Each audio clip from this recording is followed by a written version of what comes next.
Hello everyone. This is the second session of the International IVF Initiative, ISWI. We just renamed ourselves. So avoid any further confusion, International IVF Initiative, ISWI, is what we are called now. We can be reached via ivfmeeting.com.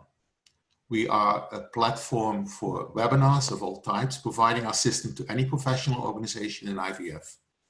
Whether this is a national or local organization or one of an international nature. The International IVF Initiative is aimed at inviting the IVF community and laboratory scientists to come together to get through this extraordinary time with education and collaboration. My name is Jacques Cohen. I will be your host the next 70 minutes. We may go over time a bit because this session is centered around a very important topic, and that is of the technology of cryostorage and new breakthroughs that will bring this aspect of our work into the 21st century. The pandemic has changed all of our lives in profound ways. Many of us are either furloughed or even laid off. An early assessment of the impact of that was taken by an SRBT survey this week in the USA. It is truly astonishing that this has happened to such a successful and hardworking community. Until 3 weeks ago, clinics were fighting to have more trained embryologists. That's all changed now. You're going to get those jobs back, but it will take more than a few weeks. We know that the patients want to be seen by you, their drive has not changed, and it's likely to be stronger than ever. As of a few minutes ago, there are about 1,500 registrants for this session. We also have this session recorded, so if you miss it or miss it partially, or you know somebody who has missed it, it will be on our site, usually within 12 hours, definitely within 24 hours. We will archive each of these recordings. You can always go back to them, visiting ivfmeeting.com. In case you wonder about the costs of this, well, there aren't any, and don't worry about it. We have already several companies offering us grants for unconditional support. We are not for profit. We do not compete with any professional organization. We are seeking other organizations in other countries to set up their own meetings on our system, only if they like to. And they don't have to stay with us. You can use this part of the time or all of the time. We hope to fill this space in the coming weeks. We also encourage meetings in other languages and time zones in Asia and New Zealand and Australia. We are aiming for both graduate as well as postgraduate education. We are applying for CEU credits. Today our initiative is only 13 days old. We will formalize aspects of our organization as we continue to become comfortable with our objectives. And I hope you understand the tentativeness of this effort while we get things organized. Now, you may have questions about other elements, but these can be addressed separately.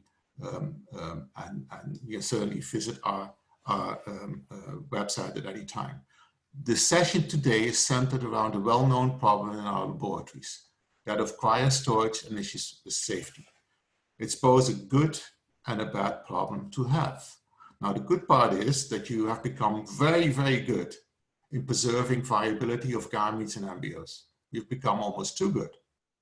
The bad problem is that embryo culture systems have improved as well. And improved technologies are now rendering lots of oocytes and embryos for freezing. Survival rates are excellent for both gametes and embryos. Tanks are getting crowded. It seems that tanks are on order all the time. New tanks are on order all the time. But there are so many pitfalls related to cryostorage, the auditing process, the transfer of vitrified specimens between doers and between clinics. This really has become a huge issue. Now, the doer failures that were reported in the press and also to everyone in our community in 2018 in the USA have been so disappointing, not just to the patients affected, but to their clinics and the entire community. But these were not the first incidents. Dr. Matt Tomlinson from England has published papers on other events as long as 15 years ago and published another paper just last year in Seminars of Reproductive Medicine, and his first paper was in Human Reproduction in 2005. These adverse events have also hastened the development of safer methods, adapting age-old animal cryostorage technology to IVF. We inherited an already shaky system in the 1980s and did not realize that we were becoming large biorepositories. When this started, the incidence of freezing applied maybe to 3% of patients or 5% of patients, and then it just got more and more over time. Our speakers today on this topic are presenting breakthrough technologies in cryostorage, and they are Cynthia Hudson from Tomorrow, based in New York City. She's on video from Manhattan, the current hot zone of the pandemic. She will present a new storage system centered around robotics, chain of custody, tracking, and safety. We have Alex Parker, the new CEO from Kustodian, coming to us from London in England. He will present an auditing, tracking, and safety system using RFID check tracking in liquid nitrogen, with antenna in liquid nitrogen that can be retrofitted to the doers. And finally, one of the founders of our initiative, Peter Nagy, who will present data on a third technology using thermal imaging of doer tanks called Sentinel to constantly monitor tanks condition. The speakers are in another order. I'm introducing, first of all, Peter Nagy. And while we wait for Peter to upload his presentation, the disclosures of these three speakers and affiliations can be found on our website in their bios. Also, my disclosures are in my bio on the site. In addition, I must disclose for today's session that I'm on the Scientific Advisory Board of the Tomorrow Group of New York City. So, all questions that you have for the speakers need to be asked through the Q&A feature. Please do not use the chat room for questions. Our panel will not check that area. They will intensely check the Q&A feature. If in case we go over time, because if there are a lot of questions, we'll make this session a little longer. I think it will take about 70 minutes. So questions could be answered by the speakers as well as the panelists. And you saw their names pass by, so there's a large group of experts available. You can upvote the questions if you think they're important, and we will try to answer those first. There will be a follow-up questionnaire and a survey in case you want to give us advice of how to do things next or better. So without further ado, a great friend and one of the founders of this, this initiative is Dr. Peter Nagy from RBA in Atlanta, and he's talking to us from his office, I believe, in the clinic. Welcome, Peter, and I'm looking forward, we're all looking forward to your presentation. Thank you very much, Jacques. Can you hear me? Yes. Excellent. So I really would like to thank you, Jacques, for the very kind introduction. I also would like to thank for all the panelists, also because yesterday we reviewed these slides and I received some really excellent suggestions, recommendations, which I implemented. So I'm going to talk about Cryo-Sentinel thermographic imaging, which is really a breakthrough innovation that provides effective and reliable cryogenic storage monitoring. And first, I just wanted to give a disclosure. I do have stocks at Prelude that also owns my egg bank.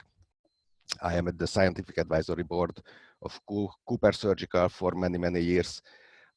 And also Speakers Bureau member of Merck and EMD. None of those have anything to do with this presentation, with this topic that I'm going to talk about. Most importantly, I do not have any financial or business relation with Cryo-Sentinel, but I do know the person who have developed the Cryo-Sentinel. He's actually my colleague, Thomas Elliott. So just to give a little bit of background, you know, of what Jacques already mentioned, that how many more vitrification procedures we are doing. So if you look at this slide, which is from February this year, 2020, review article of fertility sterility, you can see that in 10 years time, there was a 33 times increase. In 2007, there were about 3,000 freeze-all procedures in the United States. And in 2016, there were about 66,000 freeze-all procedures. So that just demonstrates that freezing and warming became one of the most essential procedures in our IVF laboratories. So with this increased freeze and warming procedures, obviously there is a much increased need for cryostorage. And on that picture, you can see many different vessels that can be used as a cryostorage tank. The common theme of all of those, that they use liquid nitrogen, which has a temperature of minus 196 Celsius. They are typically put the samples into the liquid of the nitrogen, but some cryostorage tanks, they use only the vapor of the liquid nitrogen. Viability of those samples can be maintained for years, decades, probably even longer. And historically, it has been considered as a safe storage. Wanted to give the example of the two most frequently used cryostorage tanks. One is the small volume that you can see here on the left side. This is an MV XC4711. And then on the right side, you can see a large volume cryo tank. So, you know, these cryo tanks, they need to be monitored. And when we do monitor the smaller size, smaller volume cryo tank, we typically do it manually using a measuring stick to see the level of the liquid nitrogen. These are not coming with any other sophisticated electronics. So we have retrofitted, like I think most other laboratories, with a temperature alarm that you can see this stick part. Some places they use level alarm. The large volume cryo tanks, they typically come together with more advanced detection systems that is monitoring the temperature inside of the tank, as well as the level of the liquid nitrogen. So, you know, the question comes up, how safe are cryo tanks? And, you know, as Jacques has already gave a description about it, we are using cryo tanks for decades, and it has been published that there were a few failures of those cryo tanks, but this has not been very widely known, and it has not definitely not disseminated publicly. So it's many times it created kind of feeling of false safety. From my own example, I can tell you that here at RBA, where I am working, there are close to 100 cryo tanks. And for the last 35 years or some more years, never ever there was a cryo tank failure. So, you know, that definitely gives possibility to feel safely, falsely safe. However, 2 years ago, there were 2 incidents reported that happened just in less than 24 hours apart from each other, where 2 large volume cryo tanks has failed, and consequently many thousands of samples have been destroyed. That definitely shook not only the IVF world, but basically the whole world, asking what has happened or how it could have happened. So because this information that we got 2 years ago, we here at RBA started to think, okay, so how we can make sure to be as much actionable procedures to do to prevent or decrease the risk or losing the samples. So for that, to answer that question, we also have to see how cryotank failure happens, because that has not really been published. Nobody really knows how exactly the failure of the cryotank happens. So to start with, I just wanted to show how is the structure of the cryotanks. Independently from size or shape, they are basically very similar in function and structure. They have 2 layers. They have an outside layer, and then they have an inside layer. And the inside layer has some supportive sides that keeps, you know, far away from the outside layer and has that in between space. And when the last part of the assembly comes of these cryotanks, basically they are removing all the air between the two layers, between the outside and the inside layer, and then they seal this vacuum port. Now that provides a very good insulation against heat transfer, and that is the reason that the cryotanks, they can maintain liquid nitrogen for a much longer time than any other type of vessels. So what are the two types of cryotank failures? One is the catastrophic cryotank failure, which is a very fast way of losing the liquid nitrogen. And the other is the slow, when the seal of the vacuum is not fully broken, but there is just a very small way of getting the air into that inner in-between layer of the cryotank. So here at RBA, we have decided to kind of mimic a cryotank failure to learn what happens and how is the timing. So we did more experiments, we sacrificed more cryotanks, but I just wanted to bring you the two most important experiments. One, in the first experiment, we bridged the outer wall of the cryotank, and in the other experiment, we bridged the inner wall from inside of the cryotank. For that, we used what you can see here, a man-made spear. That was my colleague Graham who had made that spear. And then you can see here the holes inside of the cryotanks. We did different measures. We looked at the level of the liquid nitrogen. We looked at visually the tank, and we also measured the inner temperature and the outer temperature of the cryotanks. So what we have seen from the first experiment where we bridged the outer layer of the cryotank, we started with a full tank. So the level in centimeter, it was 38 centimeter of the liquid nitrogen. And when we bridged the outer layer, in about 10 minutes, we lost about 6 centimeter in the level of the liquid nitrogen. And from that point on, it slowed down the loss of the liquid nitrogen. You can see here on the curve that the very first part, it was a very fast loss of the level of the liquid nitrogen, but afterwards it became much slower.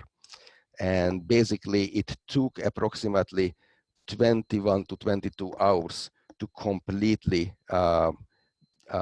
have no liquid nitrogen inside of the tank. So if your tank, this type of tank that we are using, has fully filled with liquid nitrogen and it has a catastrophic failure, it takes approximately 21, 22 hours to finish up all the liquid nitrogen. Very alarmingly, the probe that we are using, that is a temperature probe, went off only around 21 hours after the bridge of the outer layer of the liquid nitrogen tank. It did not alarm any time before. So in the second experiment, what we did, we bridged the inner part of the liquid nitrogen tank. At that time, we put much less liquid nitrogen, so the level was only 16 centimeter and not 38 centimeter, but basically it happened the same. In the very beginning, it was a faster loss of liquid nitrogen, and then it slowed down, and it took approximately 10 hours to make it completely empty, the liquid nitrogen tank. No more liquid nitrogen. Very interesting, when the level of the liquid nitrogen was 1 centimeter, the inside temperature of the liquid nitrogen was still minus 176. And just remember, this temperature probe that is inside of the tank, you can calibrate it at what temperature it should alert. But many times, you know, they are put around 170, 175. So it is not so easy to get an alert very early on from these probes. Another interesting point is that when we bridged the inside part of the liquid nitrogen tank. Build up ice on the neck, it started much later. When we bridged the outside part, ice build up on the neck of the tank was visible after about half an hour, 1 hour. So that was definitely a difference. And here you can see the same on this figure, that there was a big drop in the outside tank temperature. That's the orange line in about 10-15 minutes. And afterwards, it was keeping around 10 Celsius centigrade. And the level of the liquid nitrogen took about 10 hours to go down to 1 centimeter. So what are the conclusions from these two experiments? That one is that the internal temperature probe will not alert until that is really very late and doesn't give much time for anyone to intervene. On the other hand, we have also experienced, because we are using this internal probe, or we were using this internal probe for many years before, it very frequently gives false alarms. The other point that we can conclude is that the outside tank temperature drop is the very first and early sign of tank failure. So we have to find a way how to monitor that outside temperature. And obviously there is a need for a new monitoring system. So when we have experienced these results, and we learned, how the catastrophic Juar failure happens, we were discussing it. And as I mentioned, my colleague, Thomas Elliott, who is a modern day polyhistor, because he does so many different things and so excellently.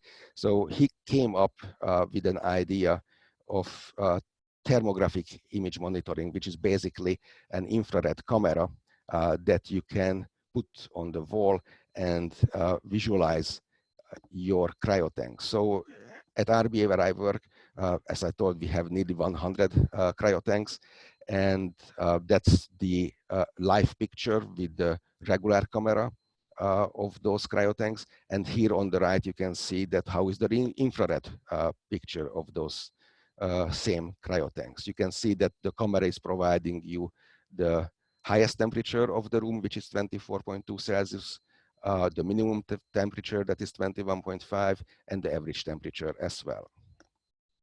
So what happens, how this camera detects when there is a sudden decrease of the outside temperature of the cryo tank. You can see here everything is in yellow, but there is one cryo tank that the color has changed to very deep blue. And you can also see here in this little left panel that the temperature is much lower than the average temperature of the room. So that is signaling that there is a catastrophic Juar failure, and that signal is at the very early stage of the tank failure.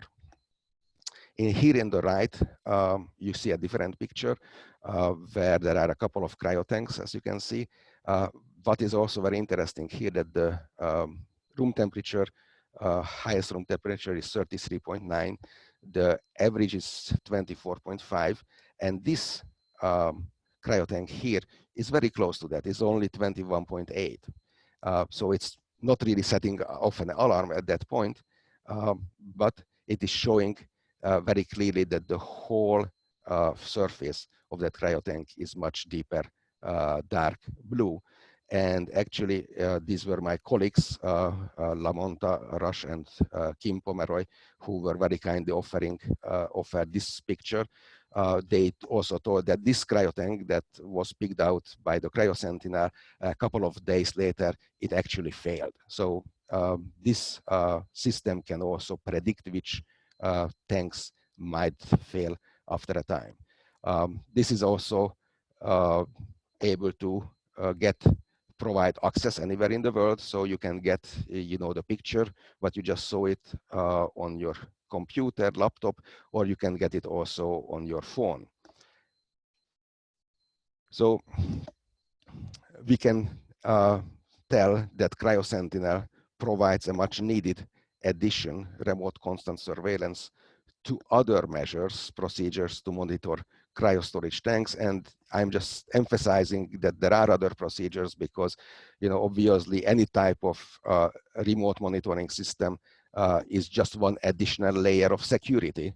You know, how you take care about your cryopreserved samples. And that is used in combination, what I already mentioned about measuring manually the level of the liquid nitrogen, obviously adding regularly liquid nitrogen to the cryotanks, performing visual physical checks on the cryotanks, and having in addition the Sentinel system.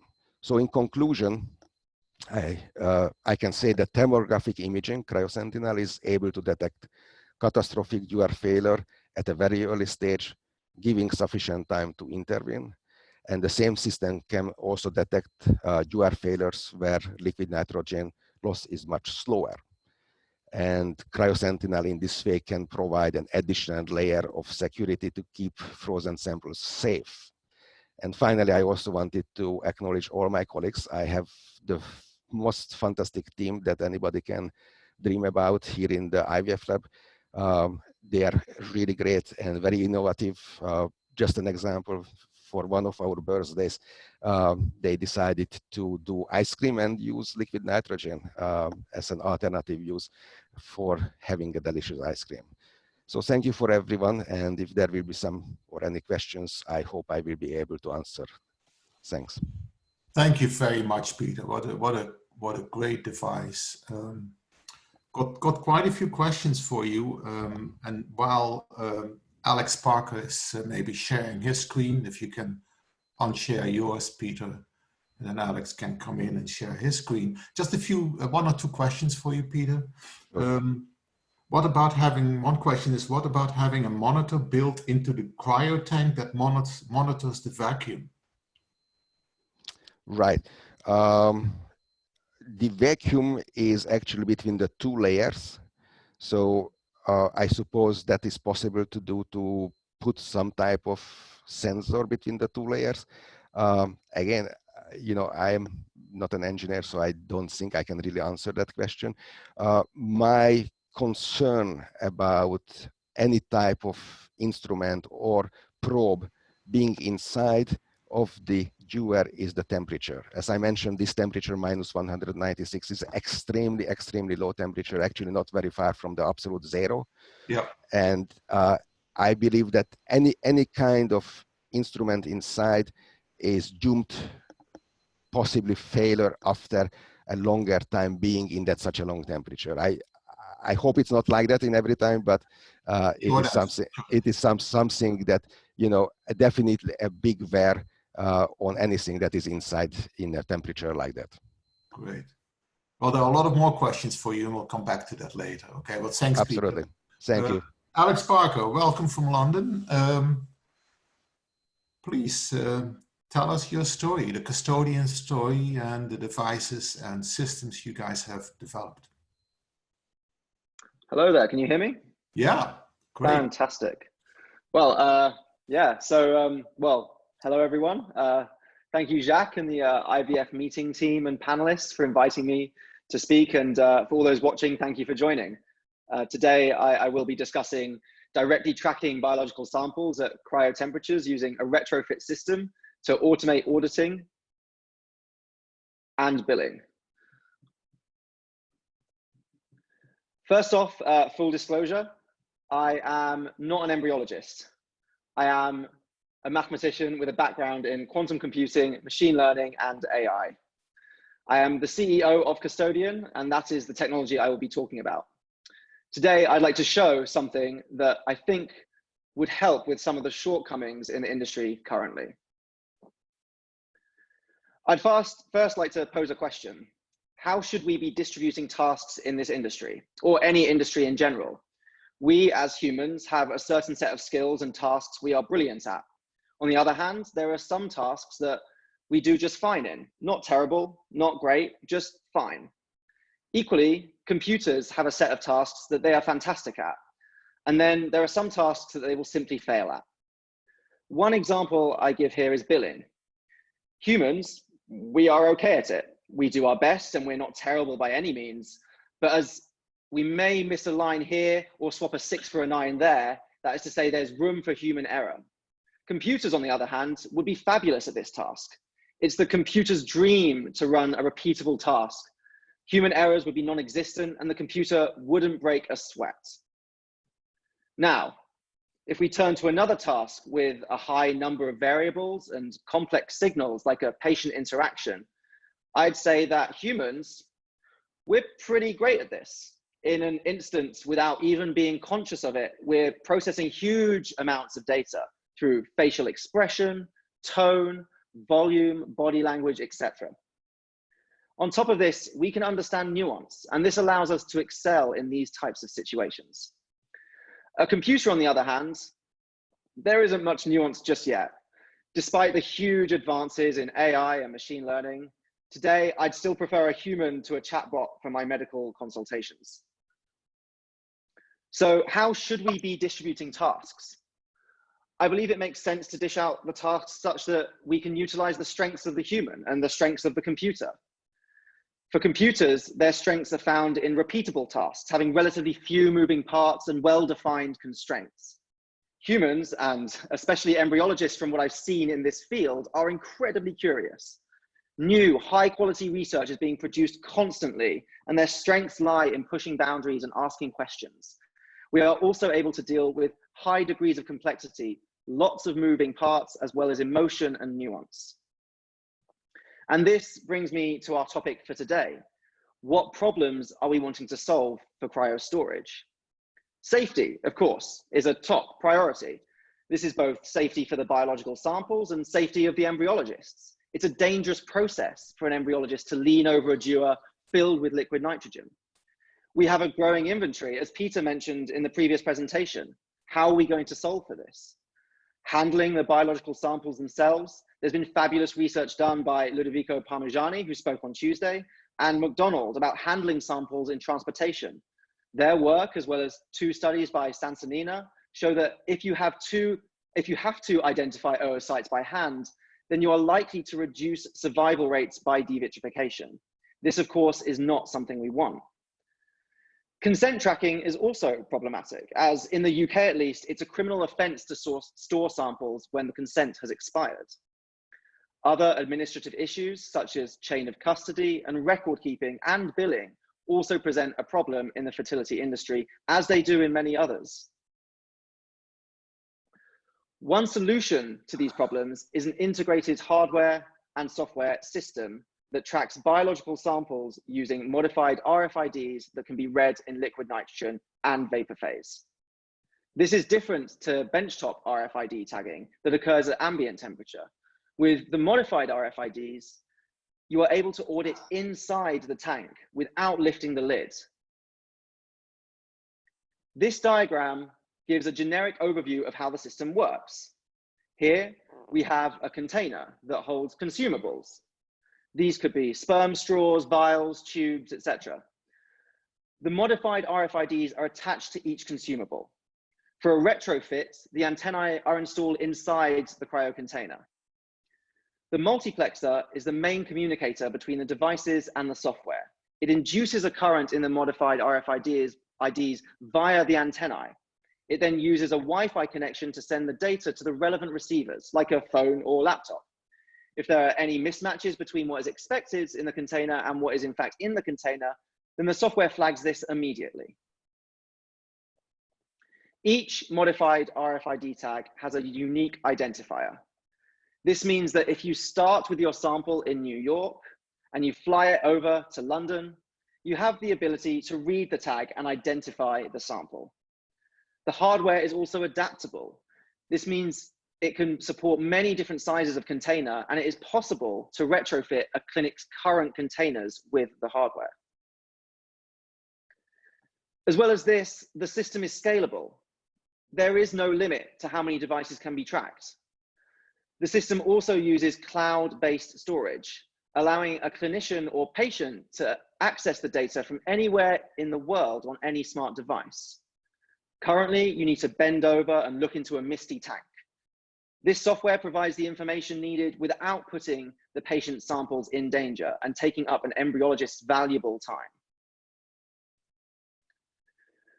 Research done by Dozie Igbokwe at Nottingham University looked at the feasibility of the system and to verify that it could operate consistently in vapor phase and ambient temperature. It also concluded that the system was able to locate samples in vapor phase with no functional impact on sperm.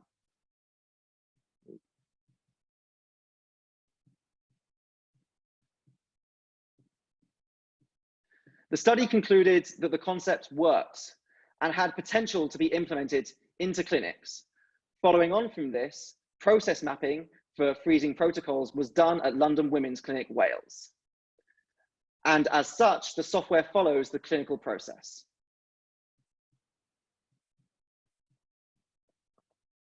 This allows for automated patient log reports and a full chain of custody, as you can see.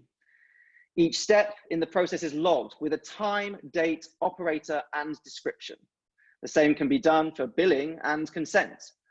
The trial used fake data. I have no idea where we got the inspiration for the names from. Work presented by Giles Palmer at the Society for Low Temperature Biology in 2019 described a clinic simulation to imitate a real-life environment for audits, misplaced samples, and missing samples.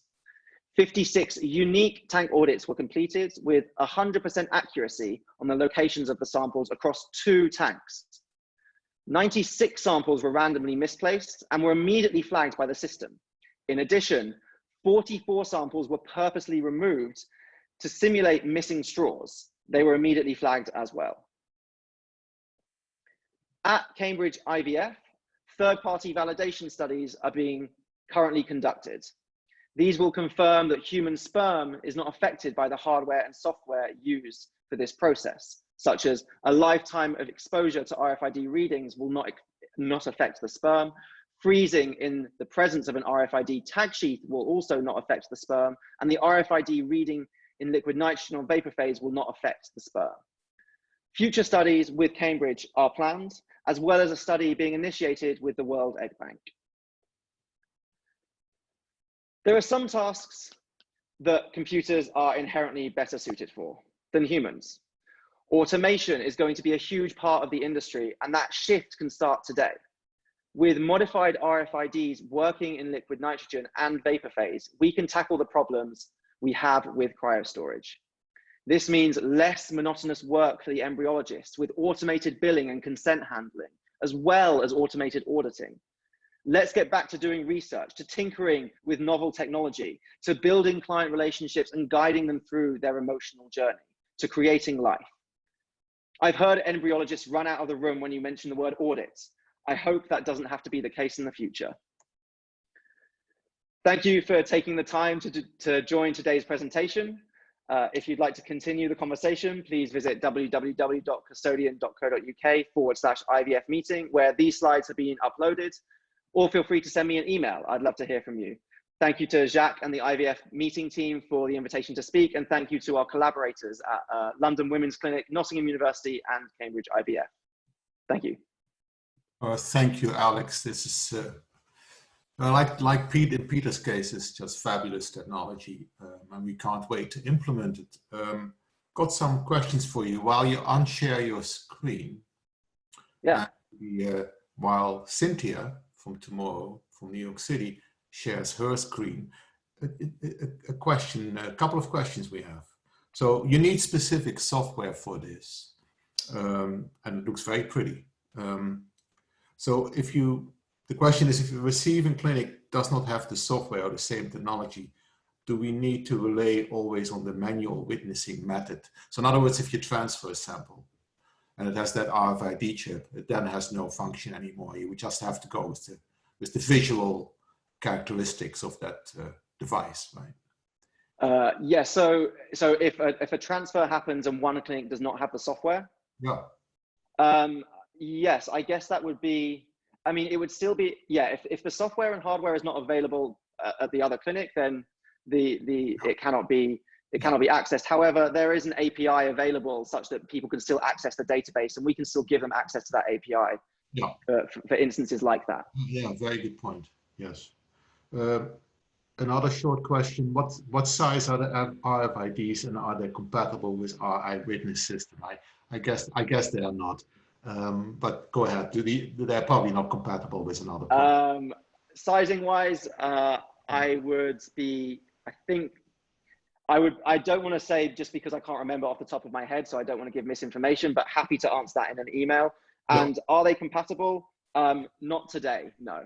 No, that's right. No, all these devices are different. And but you know, I should point out, there's no, I mean, our witness has an API, and you guys have an API, and you could talk to each other. So absolutely. You're both British, so you know it should be easy. Right? Fantastic. We do it all the time. So yeah, no, I think that is possible. It will require a bit of work, but it is possible. So without, thanks again, Alex. That was just fabulous, fabulous Thank work. you. We're going to Cynthia Hudson in New York City. Not the most delightful place to be in right now, Cynthia. And our heart goes out to you, really, and to everybody who is there. You are representing Tomorrow Life Sciences in New York City, and we're looking very much forward to the technology that you're going to present. Thank you. Well, thank you. Hello, everyone. First, I'd like to thank you, Jacques, and your newly formed group for not only pulling everything together in record time, but for inviting me to speak. So my sincere thanks to all of you. My name is Cynthia Hudson. I am the Executive Director of Embryology for Tomorrow Life Science here in New York City, which is, as Jacques mentioned, a challenging place to be right now. But as you can see, I'm holed up in my newly formed home office, but we're all making do, and we're all pulling through this. So the session topic has been well described by my esteemed colleagues, so we'll get right to it, plus I'm on a time limit. My disclosure, I obviously am an employee of Tomorrow Life Sciences, and I am an advisor for DXNow. So I've coined this term accidental biorepository to describe the transition that our clinics have undergone, from freezing nothing, virtually nothing, to, in some cases in clinics, freezing virtually everything. With this conversion, we've encountered obviously many challenges, to which I might add we've done an amazing job overcoming, and I'll go through some of them. But I will say that the one line item inventory tracking concerns, and I will quote Jacques on this, described as the understatement of the century. So I thought that was pretty funny. But we're not here to talk about old, we're here to talk about new. So let me bring to you the Tomorrow Life Science new cryostorage paradigm that we're bringing to the field. We've partnered with well-established biorepository leaders, Brooks Life Science and Chart Industries. We've developed a software-controlled RFID-enabled system that incorporates their battle-tested automation and tank technology to deliver a comprehensive solution to many of the problems that you currently face. And here's another image of the renders of the platform and workstation accessing the automation and samples in and out of the field. So we all know about these issues that you face, and I'll list some of the ways that Tomorrow has sought to mitigate them. Maintaining accurate records, we all know that this is a problem. New technology has been developed. We now have digital chain of custody and a record for all specimens entering and leaving the tank, as well as mandatory screening status prompts on tissues being placed, whether it's frozen on site or that it's been imported from elsewhere, following EU directives and FDA directives regarding separation of and labeling and identification of infectious tissue. We know about this. So I brought some screenshots of our software here. This first one is indicating the placement of the beacon into the correct location. The system knows whether or not you've done it correctly. If you have misplaced or put the beacon in the wrong spot, the software will visually scream at you and will not allow you to proceed until you've corrected the situation. The system will RFID read all of the specimens and then allow you to proceed once everything is correct. I also shared a screenshot in one of the freeze screens where we're indicating that you must enter the screen status before. The software is smart and it knows where to place the specimens in the tank. Environmental monitoring. This is a challenge for all of us. Our entire industry has historically relied on reactive indicators of failure, i.e. temperature probes, but not primarily, because we've incorporated redundancies into this. And we have visual checks, we have dipstick measurements, and we've done a great number of things to mitigate this particular failure of our ability to predict. However, we have new technology that has predictive analytics with advanced telemetry, and we can now look at leading indicators that might indicate a future failure might happen. I took some screenshots this morning. This is an indication of the dashboard that you might see for a particular tank. This is all remotely accessible. So the Tomorrow Overwatch team is monitoring the tank as well as your in-clinic monitoring of each tank. So I can go onto this website and pull up any tank that currently exists in the field. I also took a screenshot this morning. As you know, my city is under lockdown and we discontinued our LN2 supply. We were using it in our office for testing purposes. And you can see that the tank has no liquid nitrogen in it right now and has, as the temperature has risen. So user safety and exposure to liquid nitrogen, we all know about this. New technology, and this is not all new to Tomorrow Life Science, but we have autofill control systems, we have real-time inventory, and what I wanted to bring to you today was our solution for bringing samples back and forth from the tanks to the workbench for in-clinic transport. This is some of what we are accustomed to seeing. And here is a custom solution that is designed to hold our beacons. And if you so choose, you may do vitrification and warming in this particular cryobath. We've instituted a clear lid so that you can see whether or not specimens are in the container as you're carrying it back and forth, to avoid any possible close the lid and walk away, and then you forget that your specimens are in there. Specimen safety, we have in-tank monitoring with software controls that will actually limit you to placing or retrieving specimens if basically the software is not going to let you access the tank if it thinks there's going to be a temperature excursion. So if you have accessed the tank so many times over a certain period of 20 times over the next 5 minutes, it's not going to let you access the tank because it wants the tank to re-equilibrate. So you don't actually have to guess what temperature your specimens are at. The software is going to control that for you. And we also have a closed carrier, a new version of the cane goblet vasotube configuration that will that is digitally linked to the specimens inside, and that will allow for a chain of custody for all of your specimens in the tank. So we all know what this is, and here's our newly designed beacon. It is there are redundancies built in. There's an RFID chip embedded in the base. There is a linear barcode, and there will be an eye-readable barcode for triple redundancy and specimen identification. There's an ingress hole to allow for liquid nitrogen so that you can safely take this beacon in and out of that liquid nitrogen transporter bath. It does allow our system to be backward compatible so that you can put your already labeled straws into this thing, assign them digitally, and then link that RFID chip forevermore to your specimens.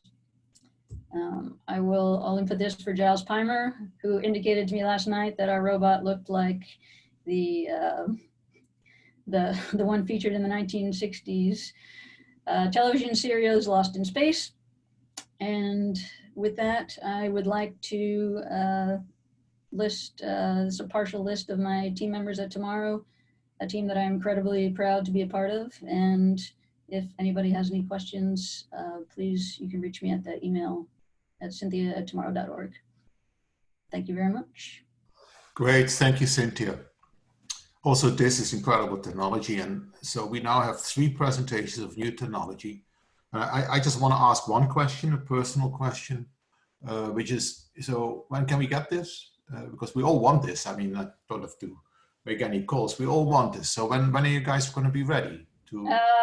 We're planning to launch in September, Okay. provided we don't have any severe coronavirus delays. That is our goal. Okay, and Peter and Alex, when is your technology ready? Alex? Oh, I was waiting for you, Peter. Okay. Early 2021 is our hope. However, we are still at a prototype stage and looking for investors to move it forward. Yeah. So that's the stage we're at. Yeah, yeah. Sentinel is already ready. It's functioning at our place, RBA, since end of last year, I think for the last 6 months, 7 months. I think there are a couple of units in different places. One is at Liesl place, other is at Kim place, if I'm not wrong. So there are already a couple of units around, and I think that Thomas is trying to increase the capacity to have more. Great, great, thank you. And you know, please, with these questions, Lauder and Kim and others on the panel, please pitch in. But there are some questions for Cynthia.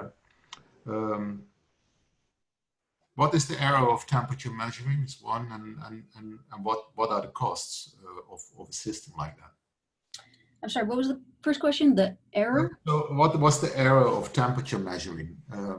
Yeah, I mean, so using your probes for temperature measuring, what's the error there? What's the sensitivity of the probe?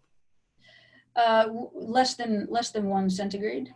There are temperature probes in multiple places in the tank. There are temperature probes near the bottom. There are temperature probes near the top, and there are about over 20 different sensors that we have on the system. So I'm monitoring the electricity, I'm monitoring the power, I'm monitoring the autofill system. So I can tell in New York if your system, if you unhooked your supply tank and it didn't get the autofill that it called for, the top off, I'm going to be able to tell that in New York. And if you don't fix that, I'm going to get on the phone and call you. Okay. These beacons that you described, there's a question here, these are sealed completely? There's a screw top. It's a quarter turn driving screw. The RFID chip is embedded in the bottom, and the linear barcode is on the side. So you can pick it up and carry it in that configuration. But yeah. It does eliminate the floating straw. Yeah. So a question that comes up frequently, of course, is how tall is your system? I need 9 feet. Okay. 109 centimeters, I think. Well, questions for Alex. How big are your RFID tags, and would this take up much space on a cane or goblet? Would it reduce the number of straws able to be stored in one goblet now? I mean, do you have to go to a different ratio? Yeah, no, great question, and I have my team eagerly helping me out with the answer to it. So for every RFID is attached to each consumable in its own unique way. On average, the sizes are around 2 millimeters. So really not invasive, really not taking any space, any extra space up at all. And I think, and there's no need to change the sizing of anything. Okay, great. Peter, lots of questions, but I'll ask you just one or two. Sure. So about the experimental design of these studies, these eloquent studies that you really showed here. How did you validate temperature data from the tank? And the second question is, did you see water droplets on the outside of the tank while losing liquid? So in other words, do you already see it when you're losing liquid, clearly losing liquid beyond, below a level that you may be finding dangerous, but you may still have an inch or a centimeter or two? But when do you see the liquid for the water droplets forming on the outside? Right. So the sweating of the tank, if that's what you are referring to, we didn't really see that. What we saw, it was the ice buildup around the neck, and that, as I mentioned, it was much faster, sooner appearing when the vacuum was breached on the outside layer of the cryo tank. And we saw ice build up only several hours later when the breach was done from the inside part of the cryo tanks. And we used temperature probes, different temperature probes that has been validated before. So we believe that it was pretty accurate what we were measuring the outside and the inside tank temperatures. Yeah, and somebody actually asked here, very curious about what type of probe you used. I don't know if you know, but what type of what? Probe was it? What type of probe did you? Oh, that was a temperature. What we used before, that was the Omega system, and it was using a temperature probe. When it was originally set up several years ago, we didn't have too much problems with it. But after a couple of years later, it started to send more and more false alarms. So it was, how would I say, especially because we have so many tanks that were monitored by that system, Omega system, it was getting really very hard to deal with it. Right. A question for Alex Parker.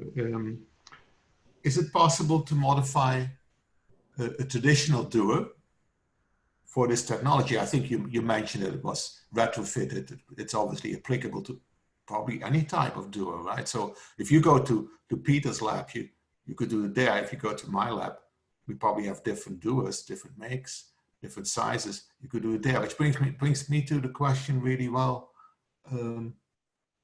This wireless technology that you're now working on or completing or have completed, how do you retrofit that in an existing doer? Do you have to empty everything, or do you can you actually fit it while it is kind of full? It's a great question. So yes, to answer the first part, it is highly adaptable hardware. So any shipper, it can as well can retrofit to. Any doer of any size, it can retrofit to. And then in terms of your second part, which is sorry, what was your second? Antenna. You're placing the antenna around. Oh, sorry. Yeah. In your drawing, it looked like it was really on the outside of the entire doer, which is maybe not what you meant. But is it just going on one side or two sides? Is that how it works? Yeah. So the antenna fits inside the doer. The multiplexer, which is doing a lot of the electronic work, is a necklace around the top of the doer. Okay. So again, depending on the size and shape, we retrofit it accordingly to each particular case. Okay, yeah, great. And in case somebody, I mean, are you coming out with two models, like the old-fashioned wired system, which means that for every goblet you have a separate wire? It worked okay, but of course the Wi-Fi, the wireless system is so much more elegant, and you don't trip over wiring and all that. So you think? Yeah, absolutely. So currently our system is mainly based for the 70-liter doer, and that is the canisters are wired as you put them in. So and they're wired to the multiplexer. So it's kind of very local wiring and very non-invasive in terms of the work that you're doing. Sorry, I just remembered your other question, which is what's the process of actually fitting this, and do we have to take everything out? And again, that would be a custodian process where we bring a team over and we stay with you for 1, 2, 3 days to make sure the process is fully kind of seen through in an appropriate way. So yes, it would involve taking some samples out, but obviously we do that in a very delicate manner. Right, great. So Cynthia, questions for you. How many devices stores in each beacon? I guess they were referring to, the single tube, for lack of a better word. We need you to turn off mute. Yeah. Sorry about that. Sorry. Each beacon can hold anywhere between 8 and 10 straws, depending on the manufacturer. And so these are, our system will uniquely identify any vitrification device that you have. They are digitally linked to the beacon And then you place those devices inside, and then the beacon is checked in and out of the tank with the RFID. So how are you, and this may be a question for both Alex and you and also Peter, because he must have done this quite a lot.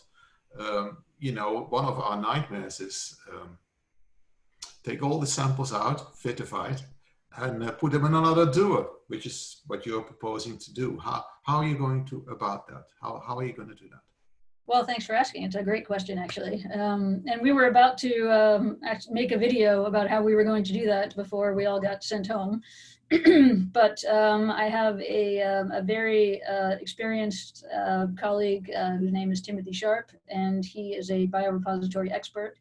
And apparently this is what the biorepository field does every day. They have professional equipment. They have these huge cryo carts that hold many liters of liquid nitrogen to safely, the process we're calling it reformatting.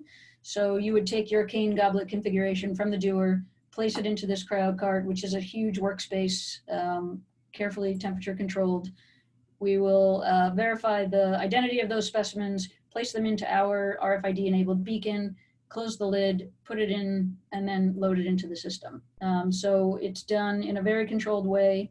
Everything is auditable, everything's tracked, and but it is, you know, it is a process. However, we can take about 20 of your tanks, 20 little 4711s, and put them into our system. And how long would that take? The last time we ran through, we got about 400 patients a day. Okay. That we were able to reformat. On tranquilizers, yeah? You put all the embryologists on tranquilizers. Absolutely. Absolutely. Happy hours every day, at lunch, breakfast. Yes, absolutely. Okay, we're going back to Peter, to some questions about the Sentinel.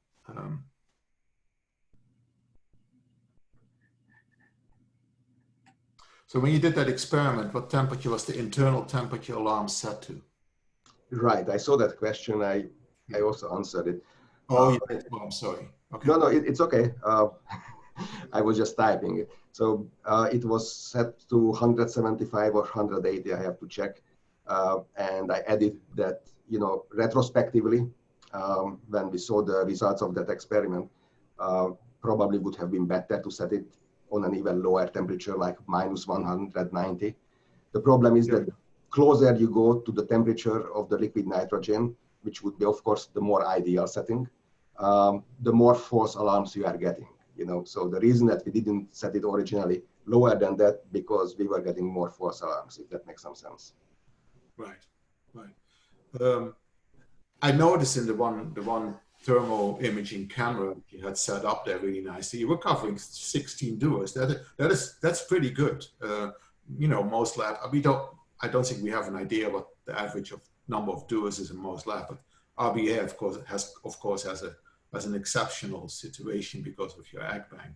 So there's an extensive number of doers, and it is an established clinic that is about 35 years older. So there's a lot of leftover stuff, and I presume you have bulk storage too, but that's not maybe the point I want to make.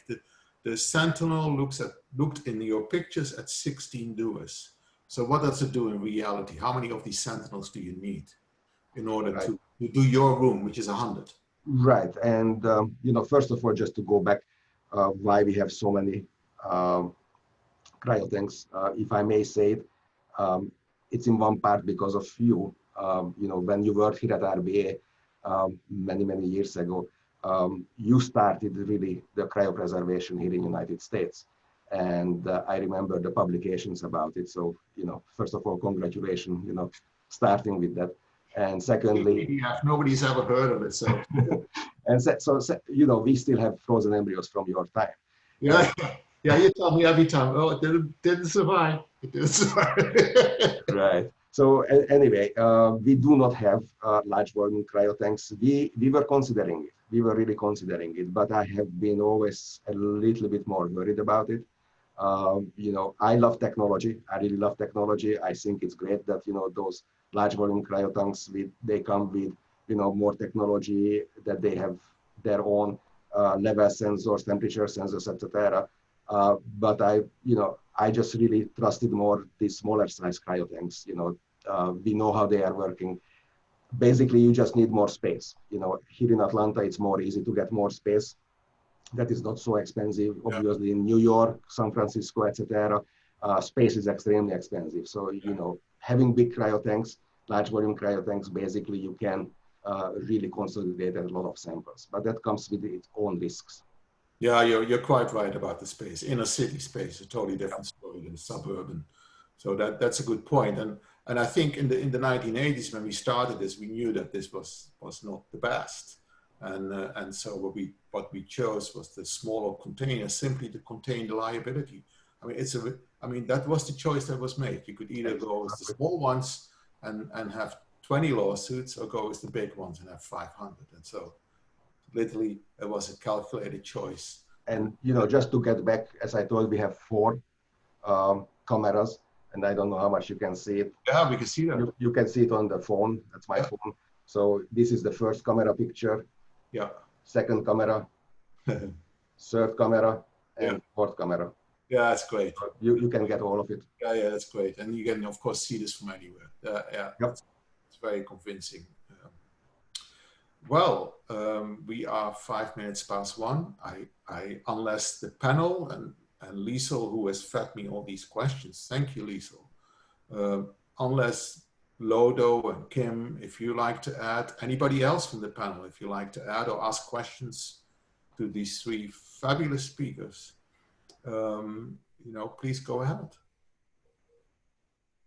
No? Then I like to end this session, and just want to remind everybody, contact@ivfmeeting.com is where you can reach us. All these lectures are recorded and archived on our site. We'll have another session on this very important topic, more of a roundtable discussion, probably in 2 or 3 weeks on this platform. There will be a 3rd session. This was the 2nd session. There will be a 3rd session on Tuesday, this coming Tuesday. That's April 7. And that's also on a very important topic, I think, on artificial intelligence or AI. Don't be afraid. You're not going to lose your job. It's not there yet, that technology. It's just there to become a tool to help you do things. Every time you make a decision, or you can look at images, these artificial intelligence tools that are being developed, this is all in early stages, are there to help you as another assistant to make valuable decisions and understand what the AI system looks at in imaging. So don't be afraid, join us, because it's so much fun. There will be 4 speakers. Liesel Meltemaat is going to be your host, and it's going to be great. So I hope you'll come and join us. I'd like to thank everyone, particularly Thomas Elliott, who is the technical director and the brain behind all this, and Shaista and Marianne. I'd like to really thank all of you. Of course, the speakers, Peter, Alex, and Cynthia, and the panelists, who some of them, like Dean and Giles Palmer, for putting in creativity and spent many hours to prepare for this session. So thank you very much. Please be safe, stay healthy, and I see you. Well, I'll be a panelist. I'll see you on Tuesday, but it will be Liesel's will moderate and host this session. So thank you very much for being with us.